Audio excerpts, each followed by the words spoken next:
Welcome to lecture of programming fundamentals. इस lecture में हम सी इन के बारे में पढ़ेंगे, जिसे हम स्टैंडर्ड स्ट्रीम इनपुट भी बोलते हैं और करैक्टर इनपुट भी इसे बोला जाता है। तो ये सी इन है क्या? जिस तरह अब से पहले जितने भी हमने प्रोग्राम्स किए, हम उसमें सी आउट का यूज करते रहे, जिसे हम बाजुकात कंसोल आउटपुट भी कहते हैं और वो आउटपुट स्ट्रीम भी कहलाती है। आपने देखा होगा कि हम जब एक हेडर फाइल यूज करते हैं जिसको लिखते हैं आईओ स्ट्रीम। आईओ स्ट्रीम क्या होता है? Input output stream. तो ये सी इन जो है बेसिकली स्टैंडर्ड इनपुट स्ट्रीम है, जिस तरह यहां पहले भी लिखा है, cin is the instance of the class istream and is used to read the input from standard input device which is usually a keyboard. यानी हम जब इस सी इन को यूज करेंगे और अपने प्रोग्राम को रन करेंगे, कंपाइल करने के बाद जब वो रन होगा तो हमारे पास जो आउटपुट स्क्रीन आ रही होती है, जिसे हम कंसोल विंडो भी कहते हैं, तो वहां पे हम सी इन की वैल्यू खुद से एंटर करेंगे, यानी यूजर वो वैल्यू एंटर करेगा। तो इसको यूज करने के लिए हम जो ऑपरेटर यूज करते हैं उसको कहते हैं एक्सट्रैक्शन ऑपरेटर, या उसको बाजू का स्ट्रीम एक्सट्रैक्शन ऑपरेटर भी बोला जाता है। और वो इस तरह के साइन, यानी ये ग्रेटर देन का साइन 2 दफा जो है हम यूज करते हैं सी इन के साथ इनपुट रीड करवाने के लिए। इसका जो सिंटेक्स है उसको इस तरह से लिखते हैं, हम सी इन लिखेंगे, उसके साथ ये एक्सट्रैक्शन ऑपरेटर या स्ट्रीम एक्सट्रैक्शन ऑपरेटर, और आगे जो भी हम चीज लिखेंगे हम उसकी, यानी जिसकी हमने वैल्यू यूजर से लेनी होगी वो यहां पे लिखेंगे। कोई वेरिएबल हो सकता है वो। तो ये हम एग्जाम्पल से समझते हैं क्या है। ये तो हमें पता है कि आईओ स्ट्रीम हमने क्यों लिखा, इनपुट आउटपुट स्ट्रीम। तो अब ये देखें, ये मेन तक तो सिंपल है जो हम शुरू से लिखते आ रहे हैं, उसका ब्रैकेट। अब मैंने एक इंटीजर लिखा, इंटीजर ए। अब मैं चाह रहा हूं कि इस ए की जो वैल्यू है वो यूजर ए की वैल्यू अपनी मर्जी से इसको असाइन करे। वैल्यू तो इंटीजर टाइप ही होगी क्योंकि हमने ये जो वेरिएबल डिफाइन किया है इसकी डेटा टाइप इंटीजर है। तो देखें, सबसे पहले मैंने लिख दिया cout, stream insertion operator, please enter the value. ये मैंने क्यों लिखा? अगर मैं सी आउट ना भी लिखता ना यहां पे ये वाला सी आउट, और डायरेक्ट इसी तरह सी इन, स्ट्रीम एक्सट्रैक्शन ऑपरेटर और ए, मेरे से ए की वैल्यू मांगी जानी थी। ये मैंने इसलिए लिखा ताकि जब आउटपुट स्क्रीन में जाएं तो हमारे सामने ये टेक्स्ट विजिबल हो कि प्लीज एंटर द वैल्यू। फिर वहां पे हम जो वैल्यू एंटर करेंगे वो वैल्यू ए को असाइन हो जाएगी। ए क्या है? हमारी मेमोरी लोकेशन, यानी हमारी रैम के अंदर एक स्लॉट कह लें या एक लोकेशन ए नाम से रिजर्व हो गई, उसके अंदर हम जो भी वैल्यू रखेंगे वो उसमें स्टोर हो जाएगी। इसके अलावा एक और भी एग्जांपल हम देखें, इस तरह से भी लिख सकते हैं। बेसिकली ये तो उसकी वो हेडर फाइल्स वगैरह ना, इसको तो हम डिस्कस नहीं करेंगे। ये देखें, अब मैंने 3 जो हैं वो इंटीजर टाइप वेरिएबल डिक्लेयर करवाए, ए, बी और सी, और यहां पे लिखा प्लीज एंटर द वैल्यू। अब मैंने ये देखे सी इन के साथ स्ट्रीम एक्सट्रैक्शन ऑपरेटर डाल के ए, फिर ऑपरेटर बी, ऑपरेटर सी। अब जब मैं इसको एग्जीक्यूट करूंगा तो इसका मतलब है मैं यहां पे पहले एक वैल्यू दूंगा ए की, जो भी मैं कोई वैल्यू देता हूं इंटीजर टाइप, फिर मैं स्पेस प्रेस करूंगा, दूसरी वैल्यू एंटर करूंगा, स्पेस प्रेस करूंगा, तीसरी वैल्यू एंटर करूंगा। जैसे ही तीसरी वैल्यू लिखने के बाद या टाइप करने के बाद मैं एंटर का बटन प्रेस करूंगा तो ये सारी वैल्यूज मेरे इन जो मैंने वेरिएबल डिफाइन किए हैं, डिक्लेयर किए हैं, इनको असाइन हो जाएंगी। यानी इसको और अगर आसान करें तो इसका मतलब ये है कि मेरी रैम में एक मेमोरी लोकेशन, इस तरह से एक मेमोरी स्पेस बन गई ए के नाम से, एक मेमोरी स्पेस बन गई बी के नाम से, और एक मेमोरी स्पेस बन गई सी के नाम से। जब मेरे पास आउटपुट में आया, मैंने एग्जीक्यूट किया, लिखा आया प्लीज एंटर द वैल्यू। मैंने पहली वैल्यू फॉर एग्जांपल 10 ऐड की, फिर मैंने स्पेस प्रेस किया 20, फिर मैंने स्पेस प्रेस किया 30। कि जैसे ही मैं अब एंटर का बटन प्रेस करूंगा तो इसका मतलब है ये 10 ए को असाइन हो जाएगा, 20 बी को और 30 सी को। अगर मैं 30 के बाद स्पेस प्रेस करके एक दफा 40 लिख देता तो क्या होना था? ये तीनों तो असाइन हो जानी थी, ये वाली वैल्यू को इग्नोर कर दिया जाना था, क्योंकि मेरे पास तो 3 ही वेरिएबल है और वैल्यू भी मैंने 3 ही दी थी। इसी तरह इसको हम ऐसे भी लिख सकते हैं कि देखें, अब मैंने यहां पे क्या किया, ए की वैल्यू फिक्स कर दी, ए इज इक्वल टू 2, और साथ बी और सी 2 वेरिएबल मैंने लिख दिए, और फिर मैंने कहा please enter the value C इन। अब मैंने बी और सी की वैल्यू एंटर करवा ली। ए की वैल्यू तो मेरे पास पहले ही थी ना, मैंने 2 असाइन की हुई है, मैंने बी और सी की सिर्फ वैल्यू जो है वो यूजर से ले ली।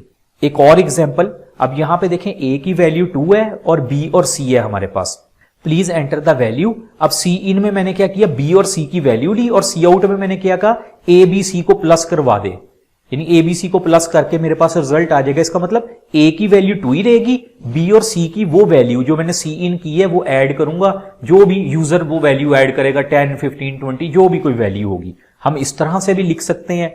और उसके साथ हम ये एक और भी एग्जांपल आ गई। यहां पे इस एग्जांपल में मैंने क्या किया कि आप देखें, हमने a की वैल्यू 2 साइन की, b और c, यूजर से सिर्फ b की वैल्यू ली गई और हमने कहा c एक वेरिएबल है जिसमें a प्लस b की वैल्यू स्टोर करा दो और हमें आउटपुट में c दिखा दो। यानी मेरे पास वेरिएबल कुछ इस तरह से बन गए a b, ये मेमोरी में रैम में इस तरह से बनेंगे, ठीक है, नेम्ड मेमोरी लोकेशन होंगे a b c, ठीक है। फिर मेरे पास लिखा आएगा प्लीज एंटर द वैल्यू, किसकी वैल्यू, सी इन इक्वल, ये सी इन एक्सट्रैक्शन ऑपरेटर बी है। मैंने फॉर एग्जांपल वैल्यू यहां पे कर दी 10, तो इसका मतलब है वो जो 10 है, 10 वैल्यू कहां पे असाइन हो गई, बी में, यानी ये 10 वैल्यू इसमें चली जाएगी। ए में तो पहले ही मैंने यहां पे 2 रखा हुआ था, तो ए में 2 वैल्यू आ गई मेरे पास। और मैंने नीचे बता दिया कि c equal to A plus B, C में कौन सी वैल्यू रखो, a और b को ऐड करके, यानी a में 2 है और b में इस वक्त 10 है, तो c के अंदर क्या आ गया, 12। और मैंने आउटपुट में देखा, मैंने कहा कि मुझे आउटपुट में दिखाया जाए कि c में क्या पड़ा है, तो मुझे आउटपुट में क्या मिलेगा, 12, क्योंकि c में तो ये देखें 12 पड़ा हुआ है। तो इस तरह से हम सी इन का यूज कर सकते हैं। इन एग्जाम्पल को हम अपने आईडी के अंदर भी रन करके अभी देखते हैं कुछ ही देर में। इसके अलावा ये तो हमने एक बात कर ली कि किस तरह से इंटीजर टाइप हो सकता है, फ्लोट टाइप हो सकता है, हमारा डेटा टाइप, हमने यूजर से वैल्यू लेनी है जिसको हम सी इन बोलते हैं। अब एक फंक्शन आ जाता है गेट लाइन फंक्शन, इसको थोड़ा सा समझते हैं कि ये क्या है। आप देखें, मैंने एक स्ट्रिंग डेटा टाइप डिक्लेयर की, उसका नाम एबीसी रख दिया। यहां तक तो हम सबको पता है कि मेमोरी के अंदर एक स्पेस जो है वो एलोकेट हो गई जिसका नाम एबीसी है। इसके अंदर क्या आएगा, इस एबीसी में क्या आएगा, कुछ स्ट्रिंग डेटा टाइप। स्ट्रिंग क्या होता है, यानी कॉम्बिनेशन ऑफ कैरेक्टर्स स्ट्रिंग होता है। मसलन मैं लिखता हूं हाउ आर यू, तो ये मेरी एक स्ट्रिंग बन गई, कॉम्बिनेशन ऑफ कैरेक्टर्स है ये। उसके बाद cout please enter the string, ये जो सी आउट है ना, अगर आप ना भी लिखेंगे आपका काम चलेगा, लेकिन इसका फायदा ये है कि जैसे ही आप आउटपुट स्क्रीन कंसोल विंडो आपके सामने आएगी, वहां पे ऊपर जब लिखा होगा प्लीज एंटर द स्ट्रिंग, तो यूजर को पता लग जाएगा कि अब मैंने स्ट्रिंग को एंटर करना है।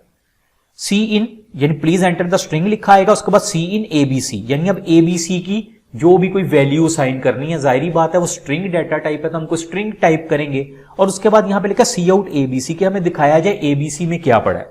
अब यहां पे एक इशू है, इशू ये है जब सी इन पूछा गया, फॉर एग्जाम्पल मैंने लिख दिया हाउ आर, इस तरह हाउ लिखा, स्पेस प्रेस करके मैंने आर लिख दिया, ठीक है, फॉर एग्जाम्पल के तौर पे मैं आपको बता रहा हूं सिर्फ। तो जब मैंने सी आउट देखा ना कि मुझे बताओ एबीसी में क्या है, हमने तो एबीसी के अंदर लिखा था हाउ आर, लेकिन जब आउटपुट आएगी ना उसके अंदर सिर्फ हाउ लिखा होगा, आर नहीं होगा। क्यों नहीं होगा, क्योंकि हमने हाउ के बाद स्पेस प्रेस की। जब हमने हाउ लिखा ना तो वो तो हाउ इस एबीसी में चला गया, इस एबीसी जो हमारा वेरिएबल था चला गया। स्पेस प्रेस करके आर लिखा और तो कोई वेरिएबल आगे है ही नहीं है, तो इसका मतलब ये जो है वैल्यू इग्नोर हो जाएगी। अब इस मकसद के लिए, इस काम को पूरा करने के लिए हम जो फंक्शन यूज करते हैं उसको बोलते हैं गेट लाइन फंक्शन।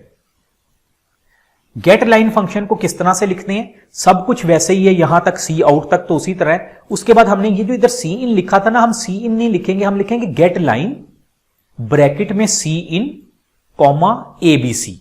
एबीसी क्या है, ये स्ट्रिंग का नाम है, ये जो हमने स्ट्रिंग कह लेंगे, हमारे वेरिएबल का नाम एबीसी है जिसकी डेटा टाइप स्ट्रिंग है। और अब जब आउटपुट देखेंगे तो हमारे पास वो पूरी लाइन आउटपुट आएगी। इसको हम प्रैक्टिकली भी अब करके देखते हैं कि किस तरह से है ये हम अपनी आईडी पे आ गए हैं और ये मैंने वो जो आपको एग्जांपल्स दी थी वही एक प्रोग्राम यहाँ पे कॉपी किया है। अब देखें, ये तो जो चीज है हमें पता है कि लाइन नंबर 3 तक हेडर फाइल है, 4 से करली ब्रैकेट शुरू हो रही है, इंटीजर ए, इसका मतलब है ए कोई हमारे पास वेरिएबल है जिसकी डेटा टाइप इंटीजर है। उसके बाद सी आउट में लिखा आएगा प्लीज एंटर द वैल्यू, और फिर हम सी इन की वैल्यू एंटर करेंगे। इसको हम बिल्ड एंड रन करते हैं। अब देखिए यहाँ पे टॉप पे लिखा हुआ प्लीज एंटर द वैल्यू, मैं यहाँ पे वैल्यू एंटर कर देता हूं, मसलन 10 करने के बाद मैंने जैसे ही एंटर प्रेस किया तो मेरा वो एग्जीक्यूट हो गया, यानी ये 10 जो है उस ए को असाइन हो गई वैल्यू, यानी इनपुट ली थी ना वैल्यू ए की यूजर ने दी, और यही इनपुट फंक्शन है कि यूजर वैल्यू असाइन करता है।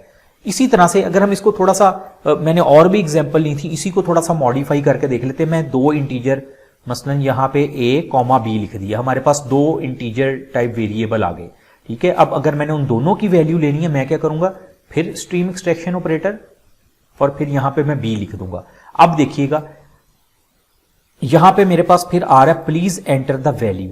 मैंने पहले एक वैल्यू एंटर की, फॉर एग्जाम्पल 20, ठीक है। 20 के बाद मैंने एंटर प्रेस किया, अगली लाइन में चला गया, यानी वो मेरे से अब दूसरी वैल्यू मांग रहा है, क्योंकि मेरे पास तो 2 वेरिएबल है ना जिनकी वैल्यू लेनी है। दूसरी मैंने वैल्यू यहां पे असाइन कर दी 10 असाइन करने के बाद जैसे ही मैंने एंटर प्रेस किया तो ये वैल्यू असाइन हो गई ए और बी को।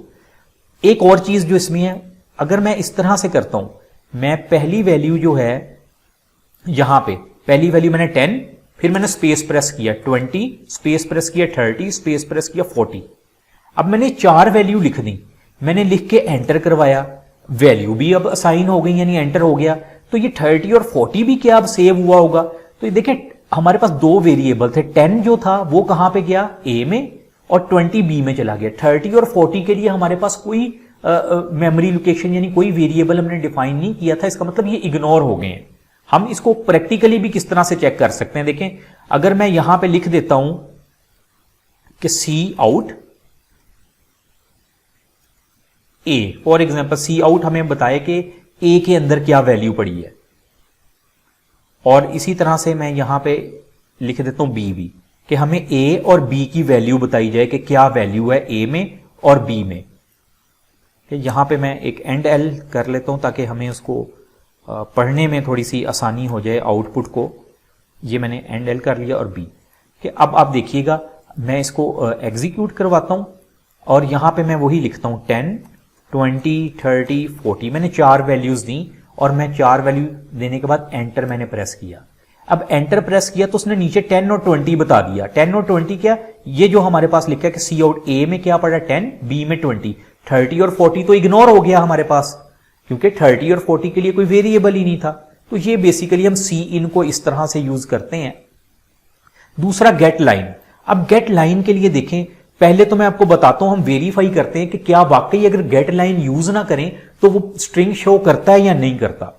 आप देखें स्ट्रिंग डेटा टाइप है, उसका नाम हमने एबीसी रख दिया।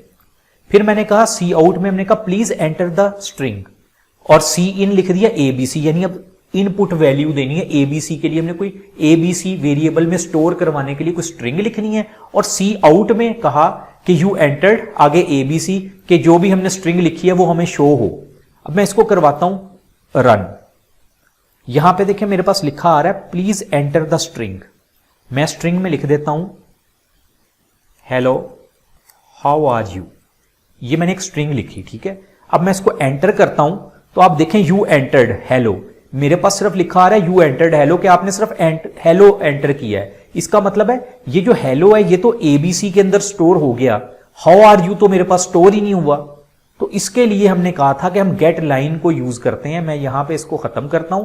अब मैं यहां पे लिखता हूं गेट लाइन, कि गेट लाइन आगे ब्रैकेट में सी इन कॉमा जो हमारे पास हमारा वेरिएबल है उसका नाम वो है एबीसी। तो अब हम इसको करके देखते हैं। देखिए अब लिखा आ रहा है प्लीज एंटर द स्ट्रिंग, मैं वही लिख देता हूं हेलो हाउ आर यू। मैं इसको एंटर करता हूं तो अब ये देखें you entered hello how are you, यानी अब ये पूरा मेरा स्टोर हो गया है। उसने इसको क्या किया इनपुट, ये जो हमने सी इन एबीसी लिखा, अब बेशक मैंने उसमें स्पेस भी दी है लेकिन उसने उसको एक लाइन, वो जो पूरी लाइन में मैंने जितनी मर्जी स्पेसेस दे के लिखा है उस सारे को इसने उस वो जो एबीसी नाम से हमारा वेरिएबल था स्ट्रिंग टाइप उसके अंदर स्टोर करवा दिए। तो ये बेसिकली गेट लाइन का फंक्शन है इसके अंदर। तो उम्मीद है अब आपको सी इन का कॉन्सेप्ट क्लियर हो गया होगा कि किस तरह से हम इसको सी इन को यूज करते हैं, जिसे स्टैंडर्ड इनपुट स्ट्रीम भी बोला जाता है। Thank you.